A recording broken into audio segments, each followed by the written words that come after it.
Shalom semuanya, selamat berjumpa dalam ibadah online kita pagi ini. Saya percaya kita semua keadaan luar biasa karena kita punya Tuhan yang luar biasa. Hari ini adalah hari kemenangan buat kita memperingati hari kebangkitan Tuhan. Oleh sebab itu mari kita siapkan hati kita, siapkan hidup kita untuk kita memberikan yang terbaik buat Tuhan pagi ini. Kami berdoa Tuhan, biarlah Engkau hadiri manapun kami berada Tuhan. Biarlah Roh Kudus mengurapi sehingga kami boleh luas memuliakan Engkau Tuhan. Nama-Mu ditinggikan karena hanya Engkau yang layak terima pujian Tuhan. Mari kita berikan pujian, kita naikkan hormat kita bagi Tuhan. Oh Yesus Tuhan, beri puji, beri hormat bagi Yesus yang duduk di tahta berkuasa mulia. Segala bangsa kan datang menyembah. Haleluya, haleluya, kudus dan mulia nama-Mu. Haleluya, haleluya, ku sembah Kau Yesus, ku sembah Kau. Mari angkat hati kita, mari kita berikan pujian hormat bagi Tuhan. Kau yang layak terima pujian Tuhan. Beri puji, beri hormat bagi Yesus yang duduk di tahta. Kau berkuasa, berkuasa mulia. Segala bangsa yang datang menyembah. Haleluya, haleluya, kudus dan mulia nama-Mu. Haleluya, haleluya, ku sembah Kau Yesus, ku sembah Kau. Haleluya, haleluya, kudus dan mulia nama-Mu. Haleluya, haleluya, ku sembah Kau Yesus, ku sembah Kau. Engkau yang layak terima pujian.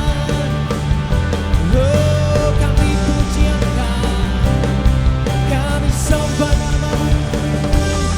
Mari berikan pujian hormat bagi Tuhan kita.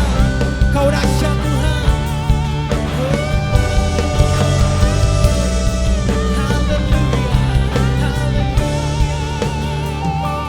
Haleluya,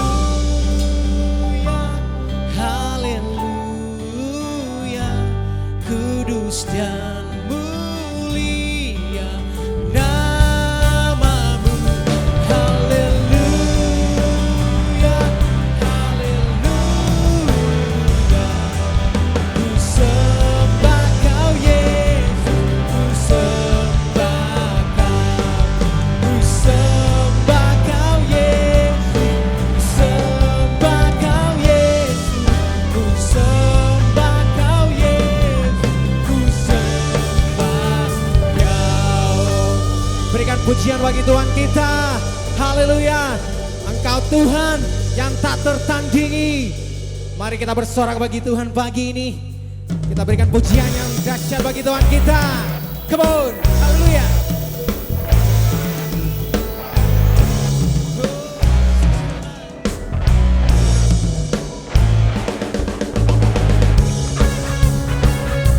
Mari kita berikan sorak yang meriah bagi Tuhan kita. Haleluya.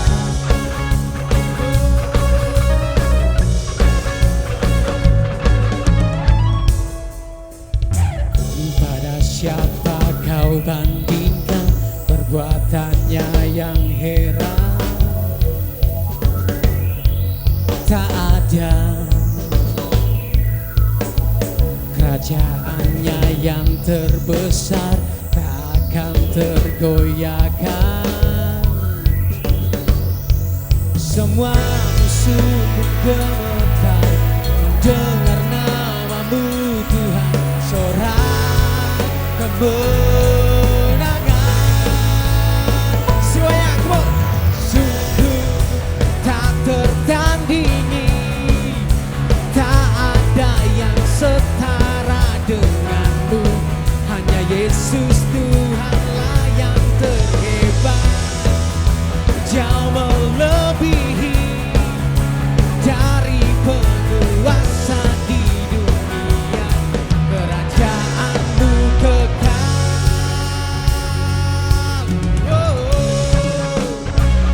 Berikan suara yang luar biasa bagi Tuhan kita.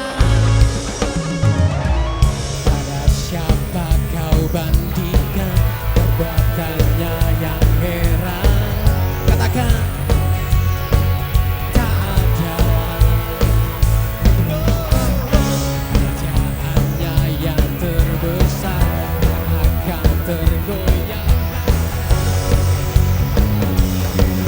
Semua musuh pun gemetar mendengar namamu Tuhan, sorak kemenangan.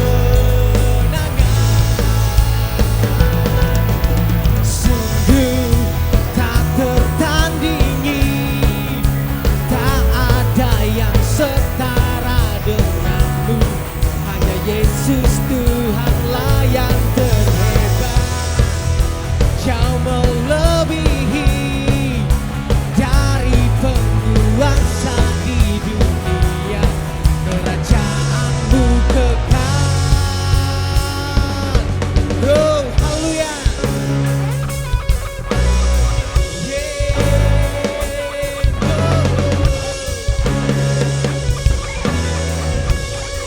Sorak-sorai yang meriah bagi Tuhan kita.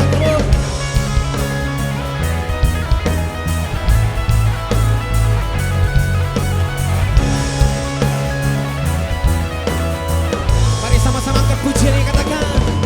Sungguh tak tertandingi, tak ada yang setara denganmu. Hanya Yesus Tuhanlah yang terhebat, jauh melebihi dari penguasa di dunia. Kerajaanmu kekal. Sungguh tak tertandingi, tak ada yang setara denganmu. Hanya Yesus Tuhanlah yang terhebat, jauh melebihi dari penguasa di dunia. Kerajaanmu kekal.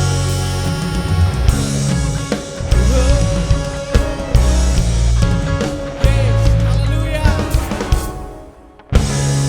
Berikan sorak yang luar biasa bagi Tuhan kita. Haleluya Tuhan. Haleluya Tuhan. Terima kasih Tuhan. Terima kasih Bapa, buat kasih-Mu buat kami Tuhan. Begitu besar cinta Tuhan buat kami. Haleluya.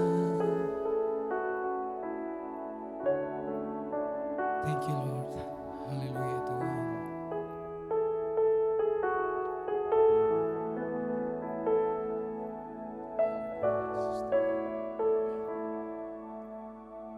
Telah kulihat bukti kasih-Mu, Kau menderita gantikanku. Dengan darah-Mu Kau selamatkanku. Kini ku hidup menyenangkan-Mu. Telah kulihat bukti kasih-Mu, amin. Kau menderita gantikanku. Dengan darah-Mu Kau selamatkanku. Kini ku hidup menyenangkan-Mu. Mari angkat hati kita kepada Tuhan, katakan, terlalu besar kasih-Mu Bapa, pengorbanan yang Kau berikan bagiku. Terlalu mahal darah-Mu Yesus, tercurah untuk menebus hidupku. Haleluya Tuhan. Telah kulihat bukti kasih-Mu, Kau menderita ketikatku. Dengan darah-Mu Kau selamatkanku.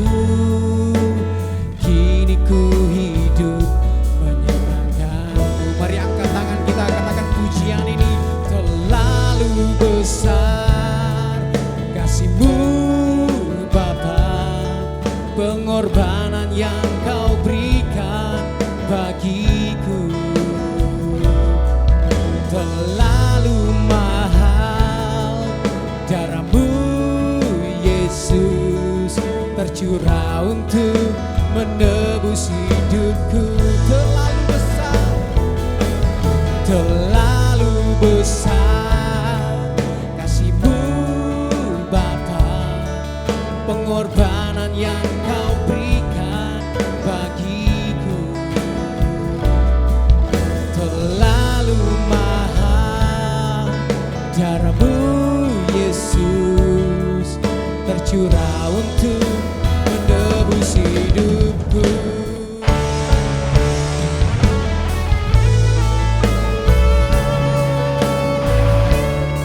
Terima kasih Tuhan. Terima kasih buat kasih-Mu buat kami Tuhan.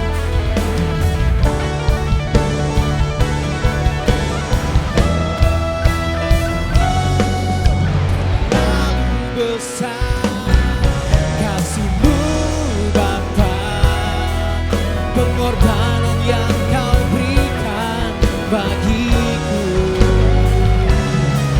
Terlalu mahal darah-Mu Yesus, tercurah untuk menebus hidupku.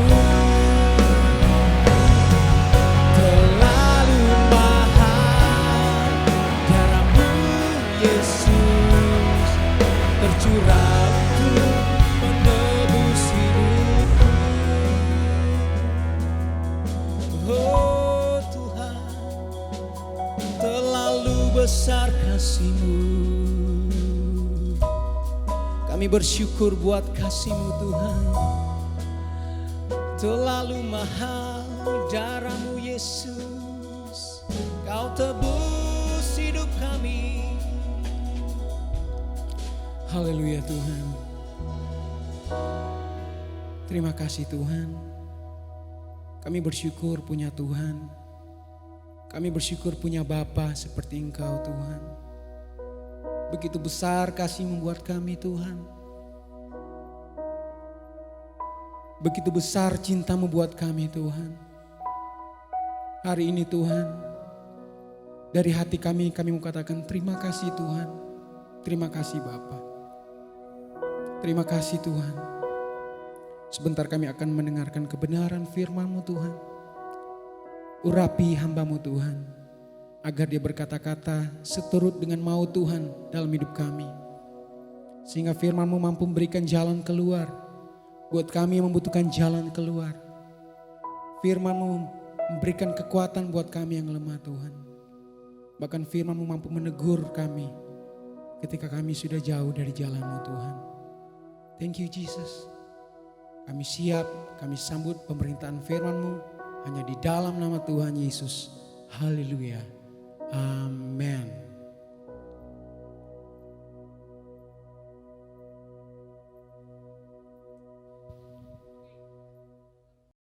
Shalom Bapak Ibu Saudara semuanya yang dikasihi Tuhan. Saya mengucapkan kepada kita bersama selamat Paskah. Kita bersyukur kita berjumpa kembali di Minggu Paskah ini. Paskah adalah sebuah peringatan, bukan saja peringatan. Tetapi Yesus telah mati, Yesus telah bangkit buat kita. Ini adalah kemenangan bagi kita semuanya. Dan jika saudara beribadah tidak sendiri, tidak ada salahnya kasih salam kiri kanan. Katakan kepada saudara, kepada keluarga, selamat Paskah. Tuhan Yesus memberkati.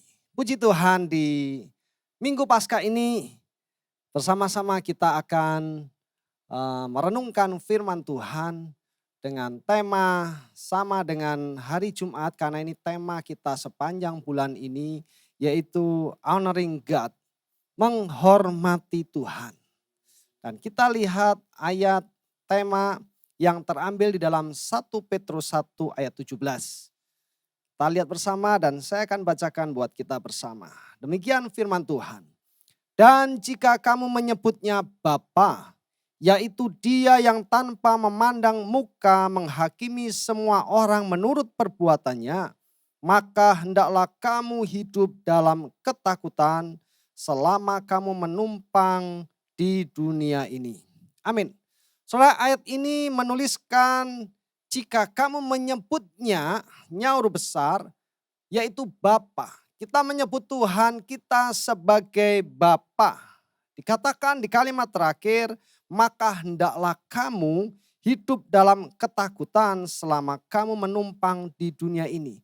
Artinya kalau kita menyebut Tuhan kita itu Bapa sebagai Allah yang kita sembah, kita perlu hidup dalam ketakutan. Di sini ketakutan bukan kita takut dalam arti kita tidak berani, tetapi ketakutan itu mempunyai arti bagaimana kita hidup tunduk, bagaimana kita menghormati Tuhan. Dan di bulan ini kita membahas sebuah perintah Tuhan, yaitu perintah yang ketiga.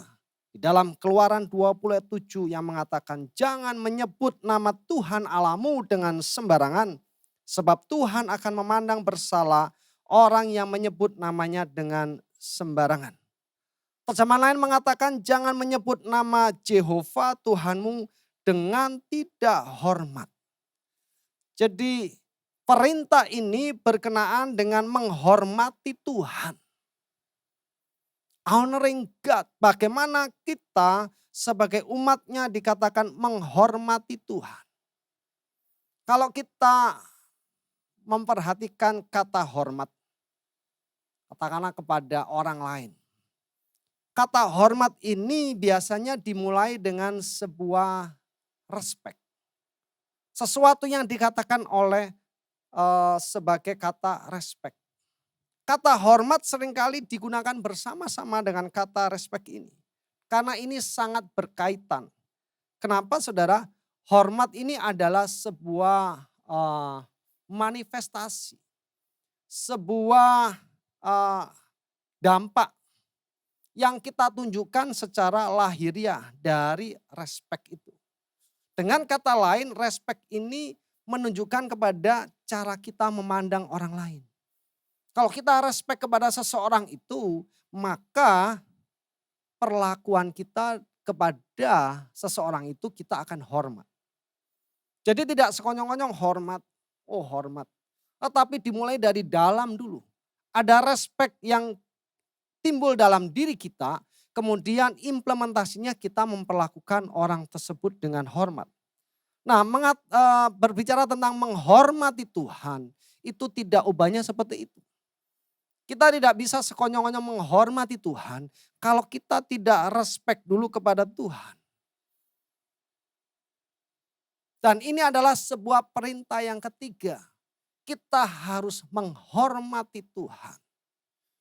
Kalau saya baca sebuah artikel, di situ disebutkan menurut American Heritage Dictionary. Itu mengatakan menghormati Tuhan itu yaitu menyukai, menikmati dengan sangat antusias. Diibaratkan dengan orang yang lagi jatuh cinta. sangat menyukai, sangat ingin selalu bertemu, sangat mencintai. Bahkan dikatakan sampai tergila-gila. Bukan gila benar, tapi ibaratnya seperti tergila-gila. Dia akan menyambut dengan antusias. Menghormati Tuhan seperti itu. Menyukai, sangat suka kepada Tuhan. Sehingga kita sangat tergila-gila pada Tuhan. Aduh Tuhan, itu yang utama. Kemudian juga dikatakan memiliki rasa segan. Memiliki hormat, kagum. Sangat mencintai, sangat mengkagumi Tuhan. Itu pengertian dari menghormati Tuhan. Juga dikatakan memuja, menghargai, menganggap Tuhan itu sesuatu yang sangat-sangat berharga bagi kita. Sehingga kita tidak mau kehilangan dia. Kita tidak mau berpisah. Menghormati Tuhan juga dikatakan menyembah dan mengagungkan Tuhan. Hari Jumat kemarin hambanya sudah menjelaskan bagaimana menghormati. Yang dikatakan menghargai.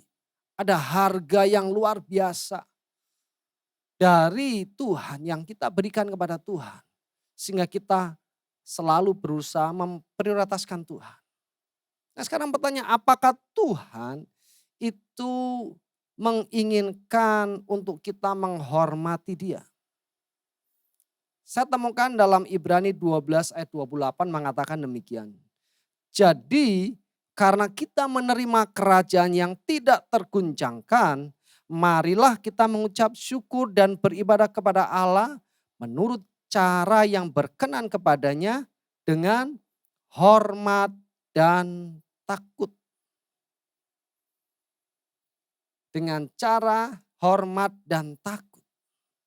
Firman Tuhan mengatakan kita harus hormat dan takut kepada Tuhan. Tidak asal-asalan. Sehingga hormat ini kita bisa memberikan sebuah penghargaan, memperlakukan yang istimewa kepada Tuhan. Ya saya mau sharing 3 hal tentang menghormati. Khususnya menghormati Tuhan. Kepada siapa sih kita harus memberikan penghormatan itu? Yang pertama lain tidak lain kita harus menghormati Tuhan.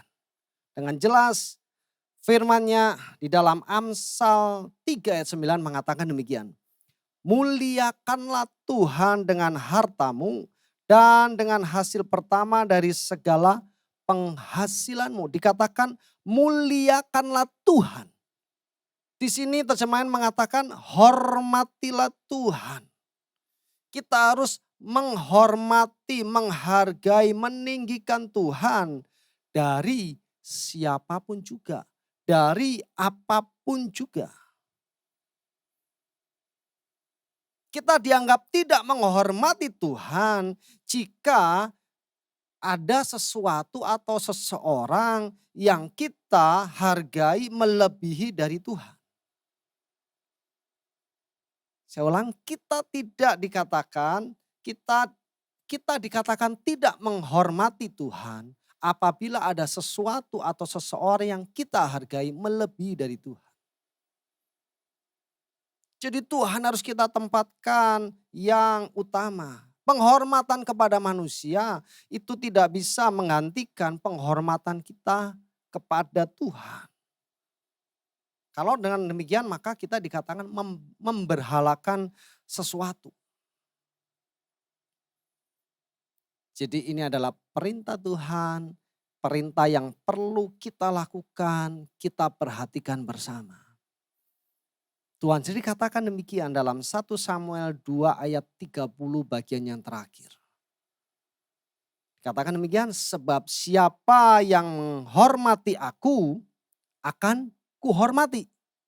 Tetapi siapa yang menghina aku akan dipandang rendah.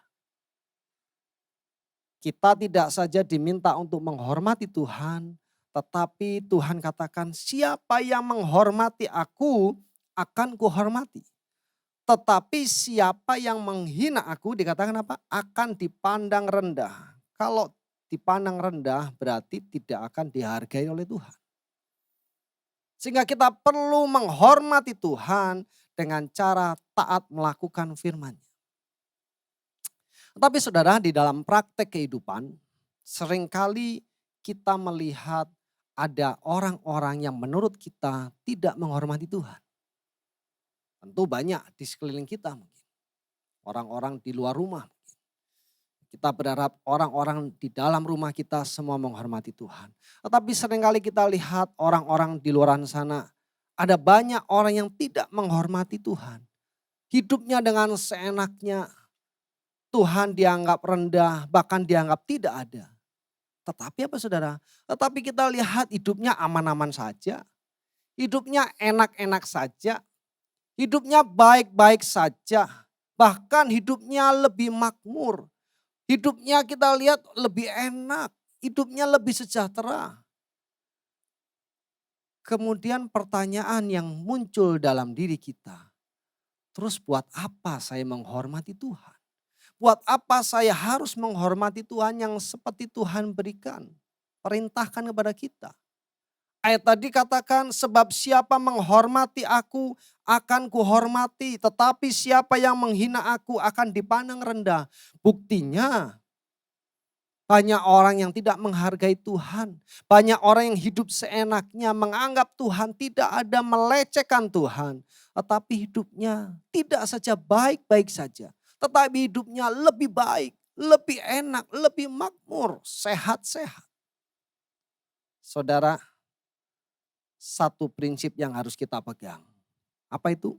Bahwa firman Tuhan itu tidak pernah salah.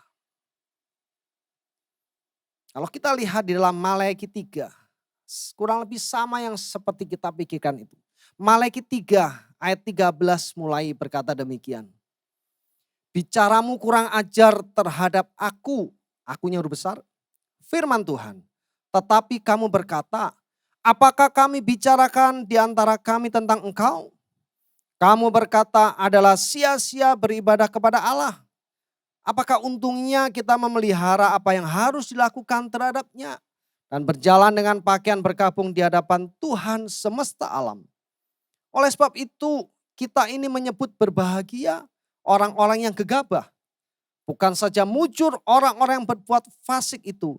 Tetapi dengan mencobai Allah pun mereka luput juga. Saudara, ayat-ayat ini menjelaskan seperti apa yang kita pikirkan tadi itu. Mereka tidak menghargai Tuhan. Mereka tidak menghormati Tuhan. Mereka tidak menghargai ibadah. Bahkan dikatakan ibadah itu sia-sia. Mereka hidup seenaknya. Mereka tidak mau berkorban untuk Tuhan. Dia katakan buat apa berjalan dengan pakaian berkabung. Buat apa menghargai Tuhan. Bahkan dikatakan mereka itu berbahagia. Orang-orang yang gegabah itu berbahagia. Bukan saja mujur, tetapi mereka luput juga dari hal-hal yang tidak benar.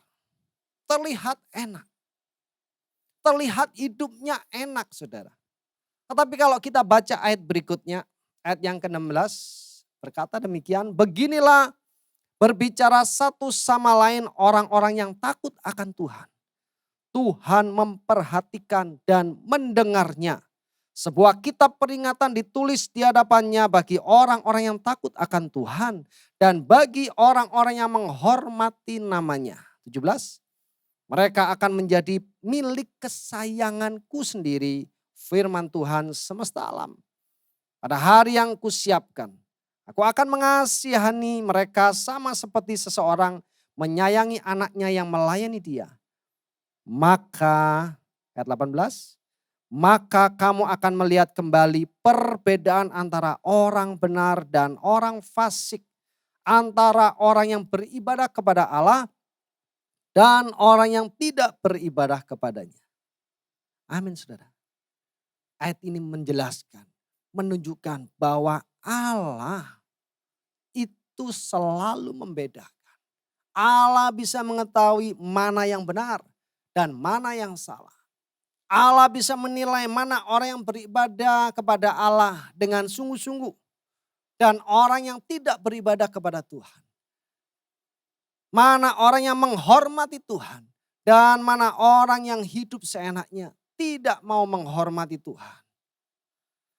Sehingga saya mau katakan kita jangan terkecoh. Kita jangan terkecoh dengan keadaan yang sementara. Yaitu orang-orang yang tidak beribadah kepada Allah tetapi hidupnya lebih sukses. Pada waktu kita rajin hidup belajar, berusaha hidup benar sesuai dengan firman Tuhan. Tetapi hidup saya kok seperti ini. Tetapi dia hidupnya seenaknya sendiri.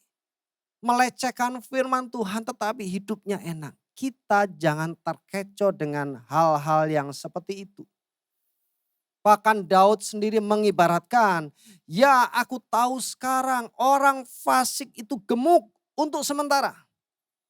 Seperti ternak untuk dibantai.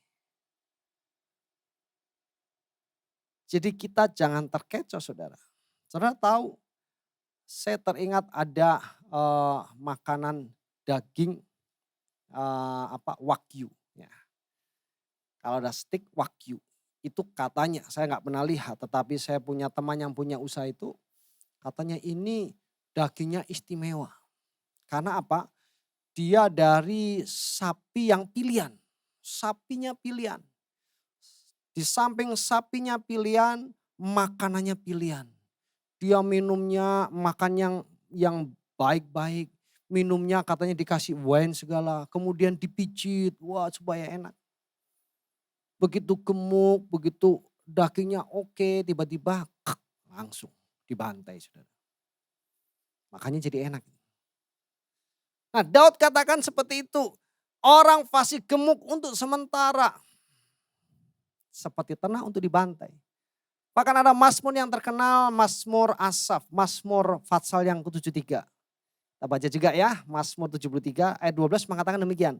Sesungguhnya itulah orang-orang fasik, mereka menambah harta benda dan senang selamanya. Sia-sia sama sekali aku mempertahankan hati yang bersih dan membasuh tanganku tanda tak bersalah. Ayat berikutnya, namun sepanjang hari aku kena tulah dan kena hukum setiap pagi. Orang-orang yang hidupnya dikatakan orang fasik, mereka menambah harta benda, mereka hidup dengan senang. Sehingga seakan-akan kita melihat hidup kita sia-sia mempertahankan hati kita yang bersih. Hidup dengan bersih, berusaha selalu bersih. Tetapi kita kena tulah dikatakan Mazmur tersebut. Seringkali orang berubah setia. Orang yang dulunya menghormati Tuhan, kemudian menjadi tidak mau menghormati Tuhan lagi. Karena melihat hal-hal yang seperti ini. Orang yang benar lebih enak, orang yang belajar benar tapi kok semakin tidak enak. Tetapi bersyukur Mazmur tersebut tidak berhenti di ayat itu. Kalau kita lihat ayat berikutnya ayat 18 mengatakan. Sesungguhnya di tempat-tempat licin kau taruh mereka. Kau jatuhkan mereka sehingga hancur. Betapa binasa mereka dalam sekejap mata, lenyap habis oleh kedahsyatan. Dan ayat 27. Sebab sesungguhnya siapa yang jauh daripadamu akan binasa. Kau binasakan semua orang yang berzina dengan meninggalkan engkau. Bukankah ini menunjuk kepada orang-orang yang tidak mau menghormati Tuhan? Meskipun sudah berulang kali diingatkan. Tidak mau hidup tunduk kepada Tuhan. Menyia-nyiakan kesempatan ibadah. Enggak kan lagi online jadi enggak ada yang lihat. Udahlah saya enggak ibadah. Saya hidup enak-enak aja. Oh saya tetap ibadah. Kapan? Ya kalau waktunya sempat. Nah ini saudara. Kita perlu berhati-hati. Diri kita sendiri mengetahui. Apakah saya menghormati Tuhan. Ataukah saya seenaknya. Di dalam mengiring Tuhan. Di dalam beribadah kepada Tuhan. Saya mau katakan. Semua yang kita lakukan. Perbuatan baik usaha kita. Ibadah kita. Belajar menghormati kepada Tuhan. Itu tidak akan pernah sia-sia. Semua tercatat dengan baik oleh Tuhan. Dan Tuhan melihat ketaatan yang kita lakukan. Sehingga di bulan ini tepat sekali dimulai dengan Paskah, dimulai dengan Jumat Agung. Bagaimana kita melihat Kristus telah mati buat kita. Tidak saja Yesus menghormati kita, tetapi bahkan dia mau merendahkan sampai mau berkorban bagi kita. Ini sebuah teladan yang indah buat kita. Sehingga kita mau dan mampu belajar menghormati Tuhan. Selanjutnya saudara, bagaimana kita tahu apakah kita menghormati Tuhan atau tidak? Seringkali kan kita nggak mengetahui apakah saya ini sedang menghormati Tuhan. Ataukah ekstrimnya saya sedang melecehkan atau tidak menghargai Tuhan. Nah, saya dapatkan sebuah contoh peristiwa di dalam Alkitab yang kita lihat bersama-sama. Kita melihat sebuah contoh di Perjanjian Lama tentang dua keluarga. Yang pertama keluarga Abinadab. Di dalam 1 Samuel 7 ayat 1 dan kedua berkata demikian. Lalu orang-orang Kiryat Yarim datang, mereka mengangkut tabut Tuhan itu dan membawanya ke dalam rumah Abinadab yang di atas bukit. Dan Eleazar anaknya mereka kuduskan untuk menjaga tabut Tuhan itu. Sejak saat tabut itu tinggal di Kiryat Yarim, berlalulah waktu yang cukup lama, yakni 20 tahun dan seluruh kaum Israel mengeluh kepada Tuhan. Keluarga Abinadab. Dan kita tahu dari ayat yang kita baca ada tabut Tuhan. Kita tahu tabut Tuhan ini dalam Perjanjian Lama bukan saja lambang kehadiran Tuhan. Tetapi Tuhan sendiri berkata bahwa di situ ada hadirat Tuhan, ada kuasa Tuhan. Dan ada mujizat terjadi, ada kemuliaan Tuhan yang terjadi di dalam tabut itu. Kepada orang-orang yang diperkenan Tuhan untuk bersama-sama dengan tabut itu. Tetapi yang kita baca ini dikatakan cukup lama tabut Tuhan itu ada bersama-sama di rumah Abinadab. Dikatakan selama 20 tahun. Tetapi apa? Berlalu saja waktu itu. Bahkan dikatakan seluruh kaum Israel mengeluh kepada Tuhan. Mereka mengeluh. Kenapa saudara? Karena Abinadab menganggap tabut Tuhan atau kehadiran Tuhan itu sebagai sesuatu yang biasa. Sama seperti benda-benda yang lain.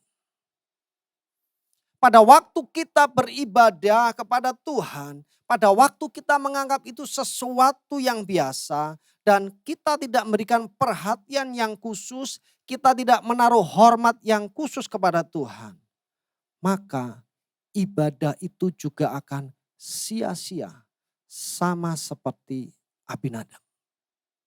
20 tahun tabut Allah ada di rumahnya. Tetapi tidak ada sesuatu yang baik terjadi. Bahkan dikatakan bangsa Israel mengeluh kepada Tuhan. Namanya mengeluh berarti mendapatkan sesuatu yang tidak baik. Jika kita beribadah dengan Tuhan, tidak dengan sungguh-sungguh, tidak menaruh rasa hormat, maka saya mau katakan puluhan tahun kita beribadah, maka ibadah itu tidak akan mengubahkan hidup kita. Apa buktinya Abinadab tidak memperlakukan secara khusus, tidak menghormati tabut Tuhan, tidak menghargai tabut Tuhan itu. Di dalam 2 Samuel 6 ayat yang ke-6, sekitaran ayat itu juga menjelaskan bahwa Abinadab mempunyai seorang anak yang bernama Usa.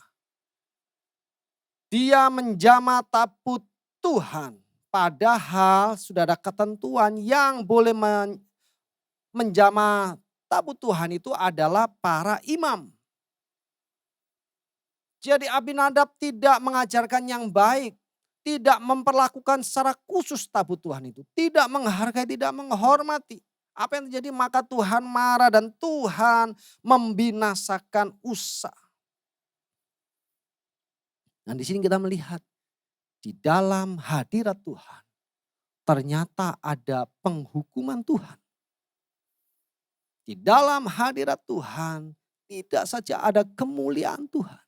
Tetapi kalau kita berlaku salah, kalau kita tidak menghormati Tuhan seperti yang seharusnya, ternyata di situ ada penghukuman. Ibadah yang benar, doa yang benar, penyembahan yang benar akan membawa kita masuk dalam hadirat Tuhan. Tetapi kalau kita dengan seenaknya, maka itu akan memisahkan kita dari Tuhan. Dan contoh yang kedua, tadi keluarga Abinadab, sekarang keluarga Obed-Edom. 2 Samuel 6 ayat 11-12 saya bacakan. 3 bulan lamanya tabut Tuhan itu tinggal di rumah Obed-Edom, orang Gad itu. Dan Tuhan memberkati Obed-Edom dan seisi rumahnya. Diberitahukanlah kepada Raja Daud demikian. Tuhan memberkati seisi rumah Obed-Edom dan segala yang ada padanya oleh karena tabut Allah itu. Lalu Daud pergi mengangkut tabut Allah itu dari rumah Obed-Edom ke kota Daud dengan sukacita. Ini sebaliknya saudara, tabut Tuhan ada di rumah Obed-Edom berapa lama? Hanya 3 bulan. 3 bulan saja, tadi berapa? 20 tahun. Apa yang terjadi dengan 3 bulan tabut Allah ada di rumah Obed-Edom dan sesuatu terjadi. Apa? Tuhan memberkati keluarga mereka. Dan saya pastikan berkat itu bukan berkat-berkat yang biasa. Tetapi berkat yang luar biasa. Kenapa? Karena kabar itu sampai kepada Raja Daud. Kabar itu sampai diketahui oleh Raja Daud. Dan kemudian Raja Daud bertindak untuk mengangkut tabut Allah itu ke Yerusalem. Jadi Obed-Edom selama 3 bulan, hanya 3 bulan saja. Dia diberkati Tuhan secara luar biasa. Tuhan memberkatinya dengan melimpah. Kemudian pertanyaan kita, apa yang bedanya dengan Abinadab tadi? Beda sekali saudara. Apa yang kita lihat di dalam firman Tuhan, bukti yang membedakan, kita melihat pada waktu Obed-Edom sudah diberkati Tuhan luar biasa. Kemudian tabut Allah itu diangkut ke Yerusalem. Apa yang dilakukan oleh Obed-Edom? Dia orang yang sudah diberkati, sangat kaya, berlimpah-limpah.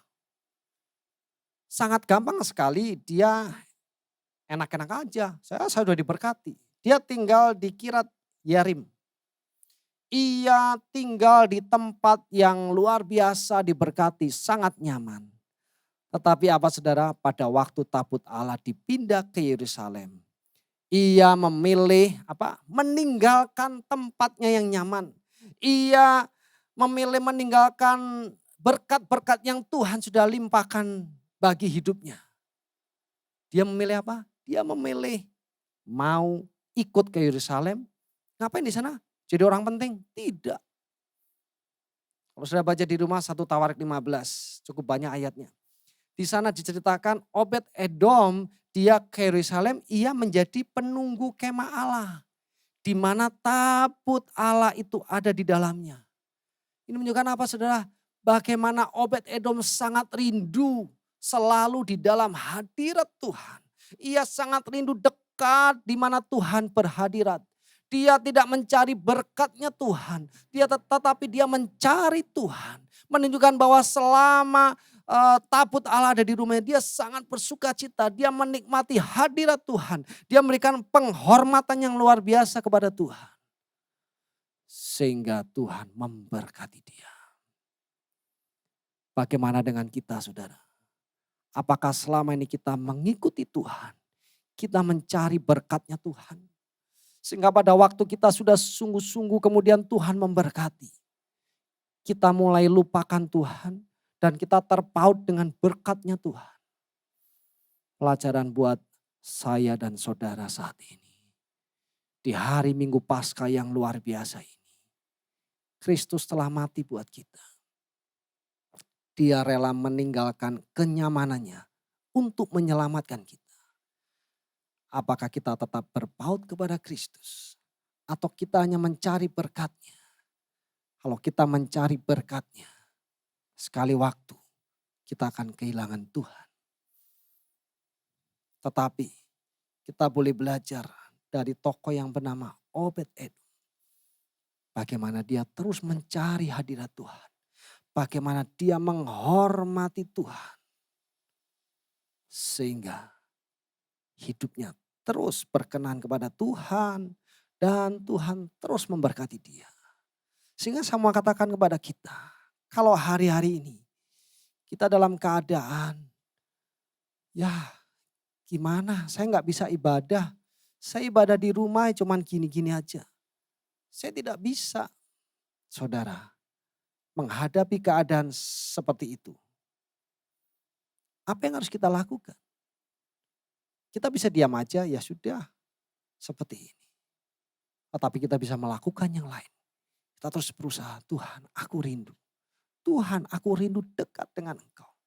Tuhan aku rindu terus dalam hadirat-Mu. Tuhan aku rindu untuk menghormati Engkau. Sehingga firman Tuhan katakan kepada saya dan saudara. Jika kita beribadah, mari kita ibadah dengan sungguh-sungguh. Jika kita berdoa, mari kita berdoa lebih sungguh-sungguh.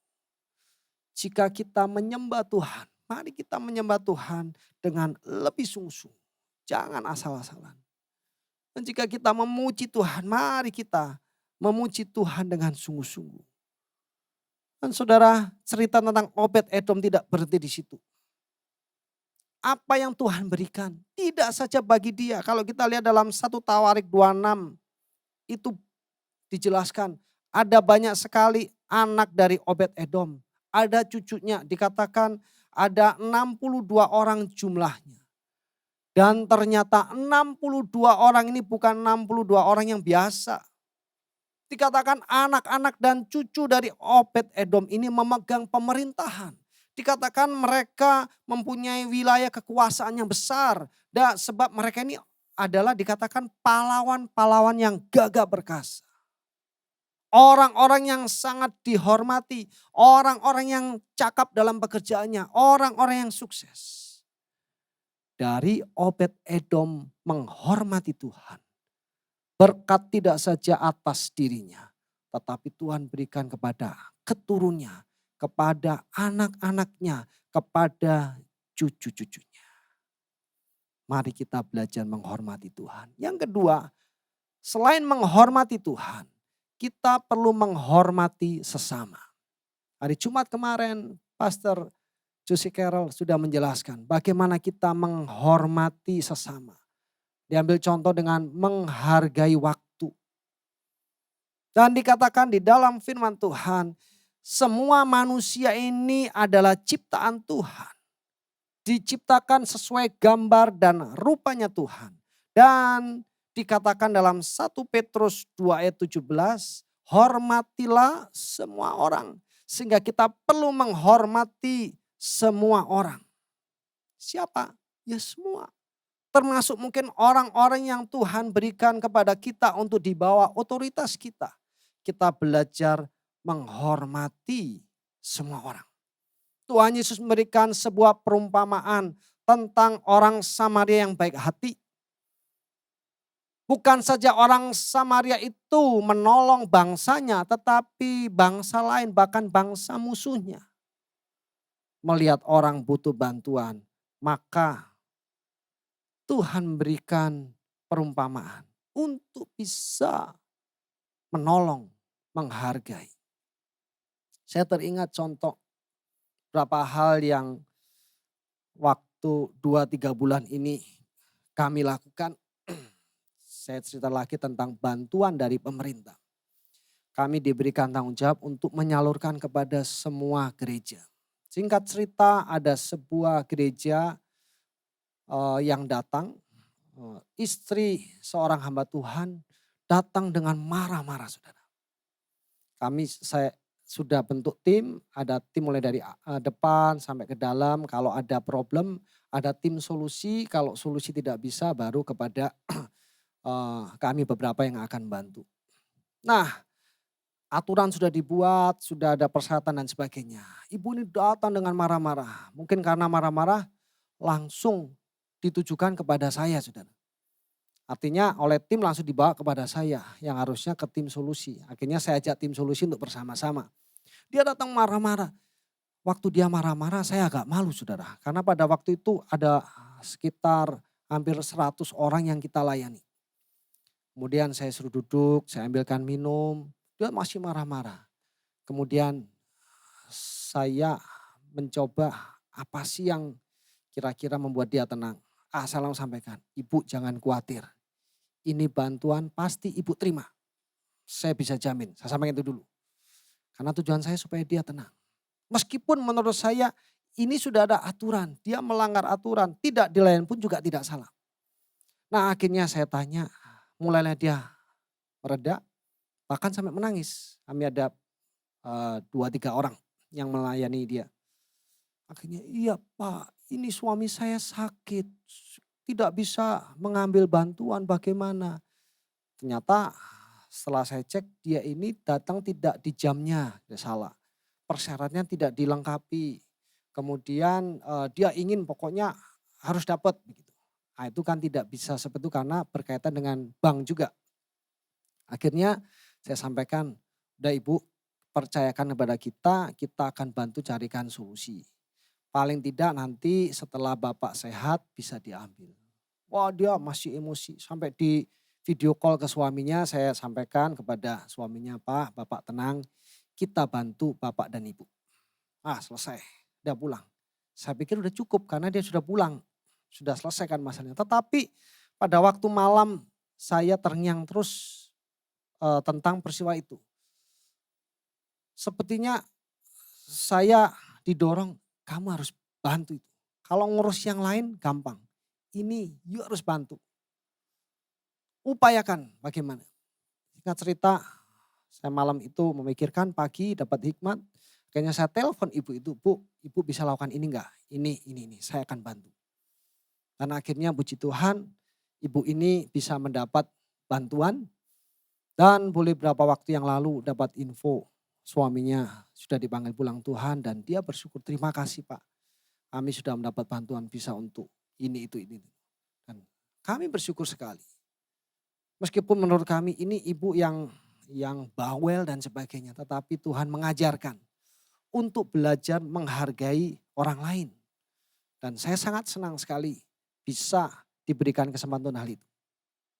Mari saudara kita belajar menghargai setiap orang. Khususnya di rumah tangga kita. Mari kita sama-sama menghormati mereka. Dan yang ketiga yang terakhir, menghormati pemerintah. Ini yang tidak kalah penting. Roma 13 ayat 1 dan 2 dikatakan tiap-tiap orang harus takluk kepada pemerintah yang di atasnya. Sebab tidak ada pemerintah yang tidak berasal dari Allah. Dan pemerintah-pemerintah yang ada ditetapkan oleh Allah. Sebab itu barang siapa melawan pemerintah, ia melawan ketetapan Allah dan siapa yang melakukannya akan mendatangkan hukuman atas dirinya. Saudara, jelas sekali pemerintah yang ada siapapun itu yang jadi ditetapkan oleh Tuhan. Sehingga kita harus menghormati. Mungkin kalau kita lihat bangsa kita kenapa sih tidak segera bangkit? Karena masih banyak orang yang tidak mau menghormati pemerintah. Sebab Tuhan katakan pemerintah dari Tuhan. Kalau kita tidak menghormati pemerintah, kita tidak menghormati Tuhan. Mari kita sebagai orang-orang yang mengerti kebenaran, kita belajar mempraktekannya. Sebagai contoh ada orang-orang yang luar biasa, Sadrak, Mesak, Abednego. Bagaimana Raja Nebukadnezar, dia punya ketetapan yang bertentangan dengan firman Tuhan. Tetapi ketiga pahlawan ini tidak serta-merta mengatakan, hai engkau raja yang biadab, hai engkau raja yang tidak benar. Tetapi tidak, apa yang mereka lakukan? Dia berkata, Tuanku. Atau firman lain mengatakan, yang mulia. Dia tetap menghormati, menghargai raja. Dan akibatnya dari situ apa? Raja itu menjadi respect. Dan dia mengakui bahwa Allah yang disembah oleh Sadrak, Mesak, Abednego adalah Allah yang dahsyat dan luar biasa. Akhirnya dia boleh menjadi berkat. Saudara, sebagai penutup saya mau katakan kepada kita bersama. Mari kita belajar dan mempertahankan sikap hormat kepada Tuhan. Kita sudah dibebaskan oleh Yesus melalui kematian dan kebangkitannya. Mari kita belajar hidup menghormati Tuhan. Tuhan Yesus memberkati. Saya undang kita semua berdiri. Mari kita berdoa bersama-sama. Tuhan, kami bersyukur buat hari ini Tuhan. Buat Paskah Tuhan. Di mana Engkau telah mati dan bangkit bagi kami. Engkau telah menang atas maut Tuhan. Dan kami mau belajar Tuhan. Menghormati Tuhan. Engkau mau mati bagi kami Tuhan. Engkau menghargai kami Tuhan. Engkau menyelamatkan kami Tuhan. Dan aku mau belajar menghormati Tuhan. Mengampuni kami kalau yang lalu. Kami tidak menghormati Engkau, tidak menghargai Tuhan. Kami mau belajar menghargai Tuhan. Menghormati sesama dan menghormati pemerintah. Meteraikan setiap firman-Mu dalam hidup kami. Untuk kami lakukan bersama-sama. Sehingga melalui hidup kami nama Tuhan dipermuliakan. Terima kasih Tuhan memberkati setiap yang sudah terlibat dalam ibadah ini. Tuhan pakai kami semua menjadi alat Tuhan yang semakin luar biasa. Memberkati setiap umat-Mu dan siapapun yang ikut ibadah saat ini. Berkat Tuhan melimpah dimanapun setiap umat-Mu berada. Tuhan memulihkan setiap kami. Dan kuasa kebangkitan-Mu menolong membebaskan kami. Kami doakan buat pemerintah. Kami doakan buat semuanya. Kami doakan rencana ibadah onset yang kami persiapkan. Tuhan memberkatinya. Bersyukur kami berterima kasih. Terima kasih Tuhan. Di dalam nama Tuhan Yesus Kristus dan saudara kekasih. Bersama kita angkat tangan kita berkat dari Tuhan. Turunlah, terimalah berkat dari Allah Bapa di surga. Cinta kasih sayang kemurahan dari Putra yang tunggal. Tuhan Yesus Kristus yang sudah mati dan bangkit bagi kita. Dan persekutuannya ini dari kuasa Roh Kudus menyertai memberkati kita. Mulai saat ini sampai selama-lamanya. Di dalam nama Tuhan Yesus Kristus semua percaya katakan. Amin. Selamat hari Paskah. Tuhan Yesus memberkati kita semuanya.